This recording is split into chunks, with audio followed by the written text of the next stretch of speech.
When most people hear the phrase African religion, a very particular image comes to mind. Dancing around fires, masks and fetishes, primitive animism practiced by people who haven't yet discovered real religion. We've all seen the movies, read the books, absorbed the narratives that position African spirituality as the bottom rung on some imaginary ladder of religious evolution, with Christianity or Islam presumably sitting at the top. But here's what makes this narrative so deeply problematic. It's not just wrong, it's deliberately constructed. The characterization of African religions as primitive or unsophisticated represents one of history's most successful propaganda campaigns, designed to justify colonialism, slavery, and cultural erasure. And the consequences of this mischaracterization are still with us today, shaping how billions of people understand not just Africa, but the very nature of human spirituality itself. What's up? It's your boy, back with another deep dive into African history and culture.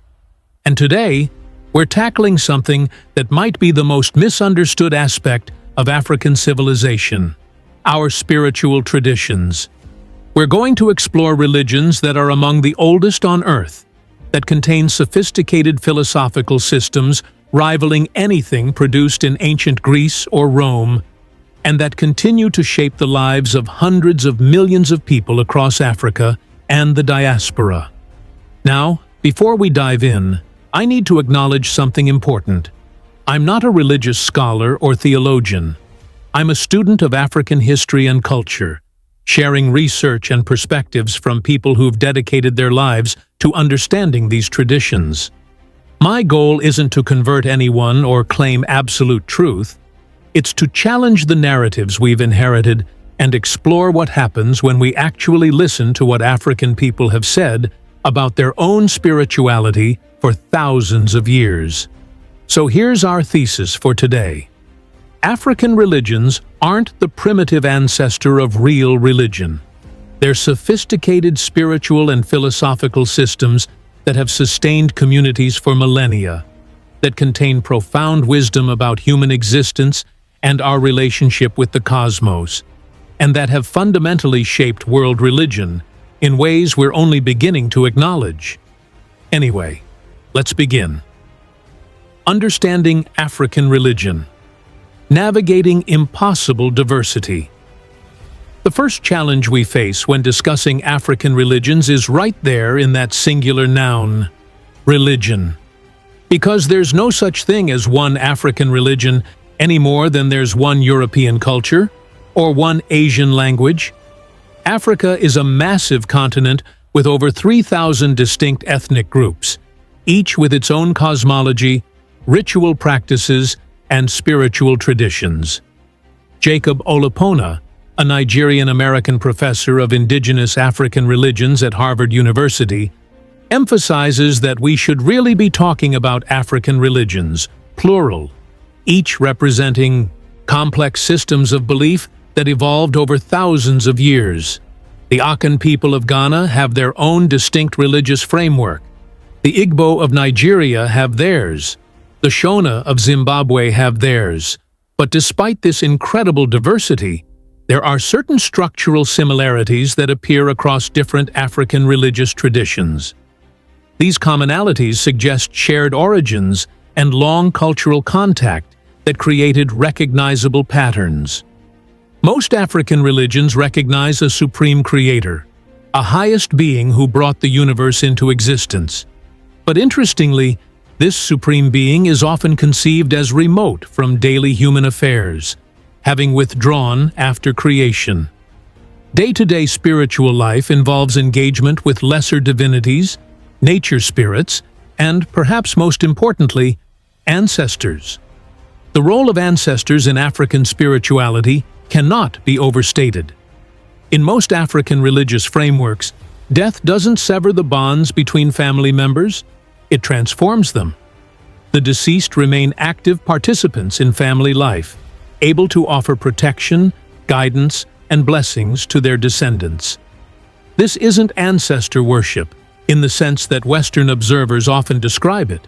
It's a continuation of relationship. Another common thread: African religions are fundamentally communal.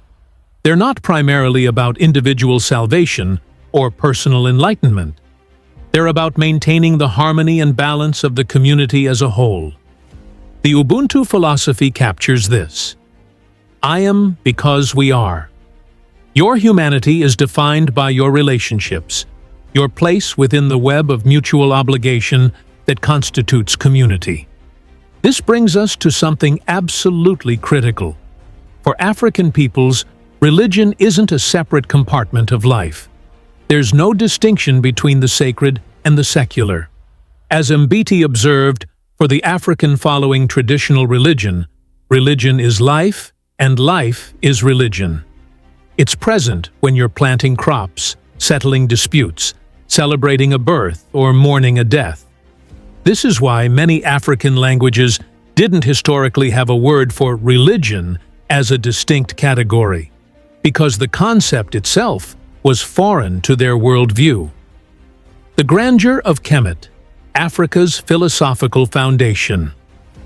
When we talk about African religions, we have to start with ancient Egyptian religion, or, as we should more properly call it, Kemetic spirituality. Kemet, the indigenous name for ancient Egypt, meaning the Black Land, developed one of the most complex philosophical and religious systems ever created.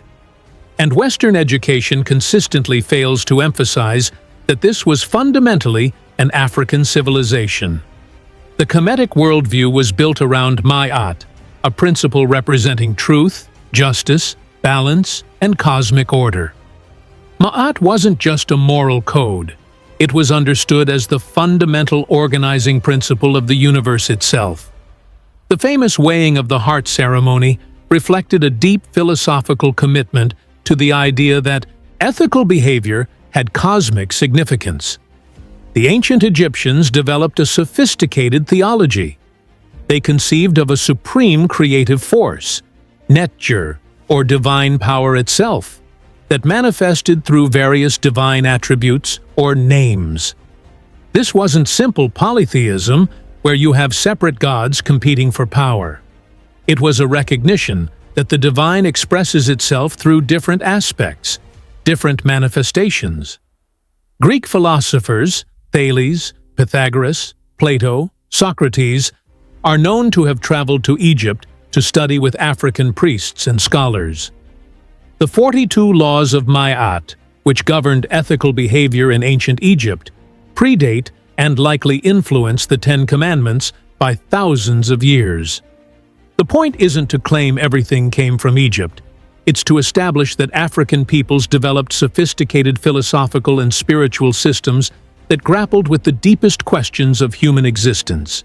The Encyclopedia of Ifa, West African Intellectual Tradition.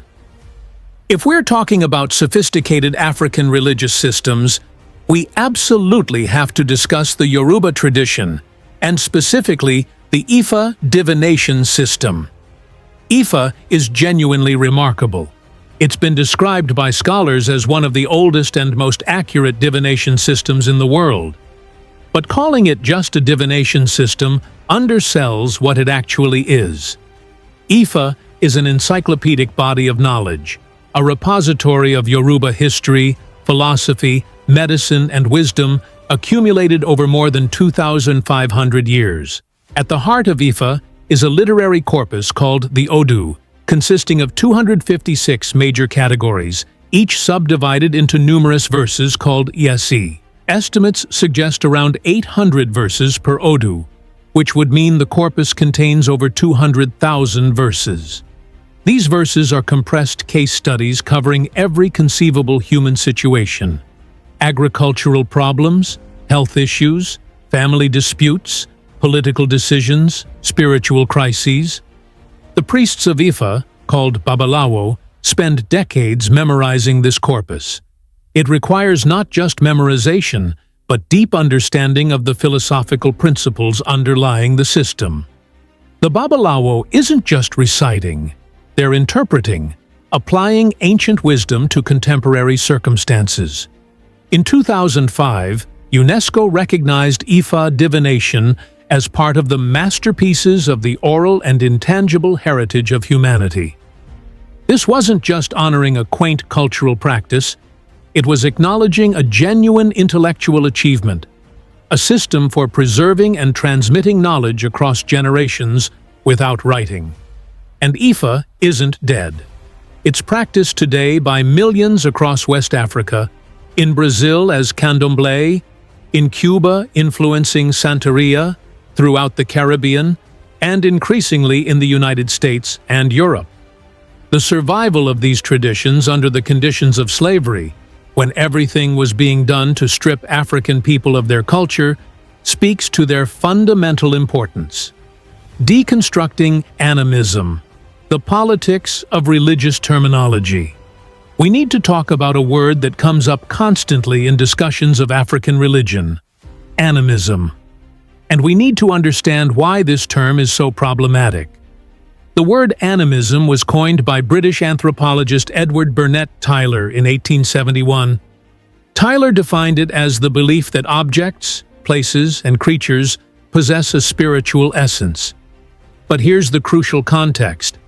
Tylor was developing an evolutionary theory of religion. He believed animism represented the earliest, most primitive stage, which would eventually evolve to reach its highest form in European Christianity. This wasn't neutral academic classification. This was creating a framework that positioned European religion at the pinnacle of human evolution and African religion at the bottom. It was providing intellectual justification for colonialism and missionary activity. Do African religions often involve beliefs about spirits inhabiting natural objects? Sure. Sacred groves, spirit trees, rocks believed to house divine forces. These appear in many African traditions. But similar beliefs appear in virtually every religious tradition. Ancient Celtic religion had sacred groves. Shinto involves spirits inhabiting natural phenomena. Christianity has holy water, blessed objects, saints' relics. The difference is that when Europeans or Asians have beliefs about spiritual forces in nature, it's treated as one aspect of a complex religious system. When Africans have similar beliefs, the entire system gets reduced to animism and dismissed as primitive. Jacob Olopona has explicitly rejected the use of animism as a descriptor for African religions, arguing that it's far too simplistic. These aren't people who failed to conceive of abstract divinity. They have sophisticated theologies involving supreme beings, complex pantheons, philosophical principles about cosmic order. The monotheism. Question: false dichotomies and complex truths. This brings us to another persistent debate. Are African religions monotheistic or polytheistic? Most African religious traditions do recognize a supreme being, a creator god who is the source of all existence. The Yoruba have Olodumare, the Igbo have Chukwu, the Zulu have Umvelinkangi. So you could say African religions are monotheistic, but African religions also recognize lesser divinities, nature spirits, ancestors, and people actively engage with these beings in worship. So you could say they're polytheistic. The problem is that both terms are concepts developed within Western religious philosophy. When you try to apply these categories to African religions, they don't quite fit. Some scholars have proposed diffused monotheism, or monolatry. But maybe what we actually need to do is question why we're so invested in these categories in the first place. What if African religious thought simply operates on different principles? The Yoruba understand the relationship between Olodumare and the Orisha in ways that don't neatly map onto Western theological categories. The Orisha aren't just subordinate gods, they're aspects of divine power, each governing specific domains. Worshipping Shango isn't rejecting Olodumare. It's engaging with one manifestation of divine force. Living religions, where the sacred meets the everyday. African religions are fundamentally lived religions rather than religions of doctrine or text. In Christianity, Islam, or Judaism, you have sacred texts that establish doctrine. You can be a Christian without attending church, as long as you believe the right things. African religions flip this. They're not about believing the right things. They're about doing the right things, about maintaining right relationships. There's no African equivalent of the Nicene Creed. Instead, religion is expressed through ritual, through festivals, through offerings, through practices that maintain communal bonds and cosmic balance. This integration of religion with every aspect of life is what Mbiti was pointing to when he said religion accompanies the individual from before birth to long after death. There's no secular realm where religion doesn't apply. And this isn't because African peoples are somehow more superstitious. It's because they developed worldviews that don't make the compartmentalized distinctions between sacred and secular that characterize modern Western thought. The diaspora: how African religions crossed the water. We can't talk about African religions without discussing what happened during the slave trade. Enslaved Africans were forbidden from practicing their religions, forced to convert to Christianity, punished for maintaining their customs. And yet, African religions survived through syncretism, the blending of African religious elements with Christianity. In Haiti, West African Vodun traditions merged with Catholicism to create Vodou. In Cuba, Yoruba, religion created Santeria, where the Orisha were identified with Catholic saints.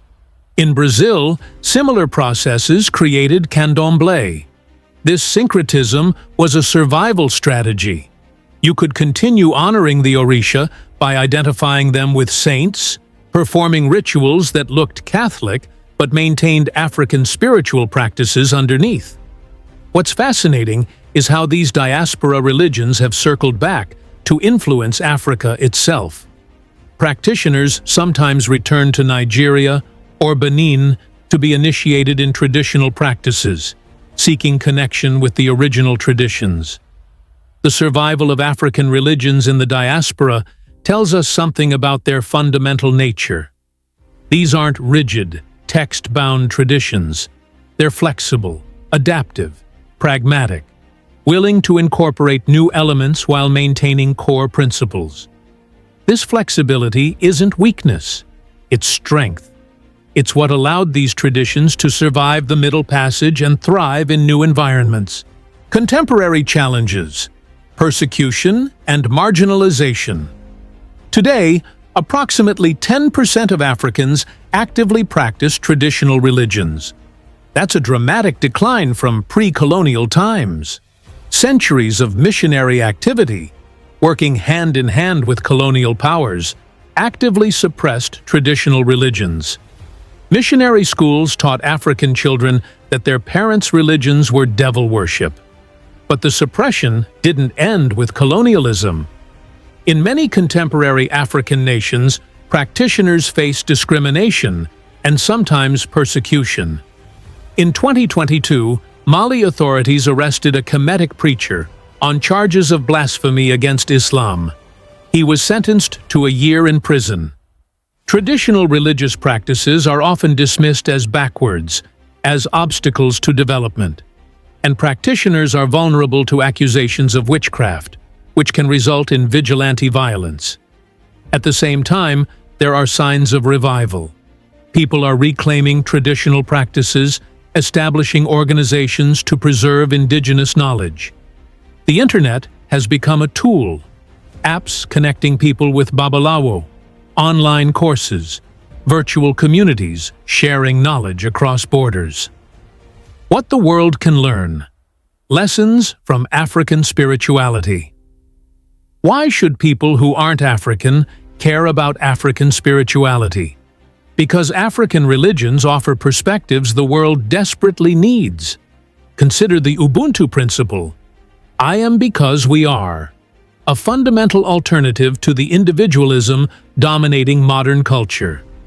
In a world facing crises requiring collective action, maybe we need traditions that never lost sight of our fundamental interdependence. Or consider the African approach to nature. Traditional African religions recognize that humans are part of the natural world, bound to it through relationships requiring reciprocity and respect. Many African traditions have sacred groves protected for centuries, maintaining biodiversity being lost elsewhere. Then there's the African understanding of ancestors and continuity. In a culture disconnected from the past, African traditions insist on maintaining relationships across generations, creating a sense of being part of something larger than your individual life. The dismissal of African religions as primitive has impoverished all of us. It's deprived humanity of wisdom traditions that might offer answers to contemporary problems. It's perpetuated the lie that spiritual sophistication is the exclusive domain of certain cultures. In conclusion, reclaiming the narrative. African religions aren't primitive. They're sophisticated, nuanced, intellectually rich traditions that have sustained communities for thousands of years. The characterization of African spirituality as primitive was never about the actual nature of African religions. It was about creating justifications for exploitation. It was about positioning European culture as superior by positioning African culture as inferior. But here's what gives me hope. The traditions persist. Despite centuries of attempted erasure, African religions remain living, breathing traditions practiced by millions. The Babalawo still consult Ifa. The ancestors still receive offerings. The sacred groves still stand. And increasingly, people are reclaiming these traditions as vital sources of identity, community, and wisdom. They're recognizing that the dismissal of African spirituality was never about religion. It was about power. All in all, understanding African religions means more than just learning about different belief systems. It means confronting the ways we've been taught to think about religion and culture. It means questioning the hierarchies we've inherited. It means opening ourselves to the possibility that there are many ways to be sophisticated, many ways to grapple with the fundamental questions of human existence. The spiritual traditions of Africa aren't the beginning of humanity's religious journey. They're part of its full flowering, expressing insights and approaches that remain as relevant today as they were thousands of years ago. Anyway, that's what I've got for you today. I'd love to hear your thoughts in the comments. If you have experience with any African traditional religions, if this challenged the way you think about African spirituality, let me know. And if you learned something today, consider subscribing to support the work. Until next time, stay curious, stay humble, and keep questioning the narratives we've inherited.